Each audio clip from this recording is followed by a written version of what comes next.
आज़ाद कश्मीर की कानून साज असम्बली के इजलास में आज नए कायद ऐवान का इंतखाब मुतवक्के है। आज़ाद कश्मीर की कानून साज असम्बली का इजलास आज दिन 2:15 बजे बुलाया गया है और असम्बली सेक्रेटेरिएट में किसी भी गैर मुतल्लिका शख्स के दाखिले पर पाबंदी आयद कर दी गई है। ज़राए का बताना है कि सियासी जमातों ने कायद ऐवान के लिए नामजद उम्मीदवार का अब तक बाज़ाब्ता ऐलान नहीं किया है। नए कायद ऐवान के लिए सियासी जमातों की मुशावरत और पसपर्दा जोड़ तोड़ जारी है।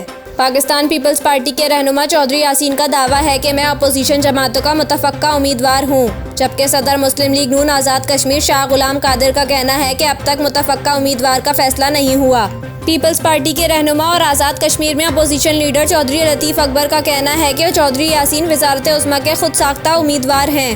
PTI ने भी कायद ऐवान के लिए अभी तक अपना उम्मीदवार नामजद नहीं किया है और PTI रहनुमा चौधरी मकबूल गुज्जर का कहना है कि इमरान खान इंतखाब से आधा घंटा कबल उम्मीदवार का नाम भेजेंगे। परवेज़ खट्टक और सरदार तनवीर इलियास में कोई तलखी नहीं हुई। कायम मुकाम वज़ीर आज़म आज़ाद कश्मीर ख्वाजा फारूक का कहना है कि इमरान खान के नामजद करदा उम्मीदवार को तमाम अरकान असम्बली वोट देंगे। सियासी जमातों में छोटा मोटा इख्तलाफ होता रहता है, राय देने का मतलब जमात में इख्तलाफ नहीं होता।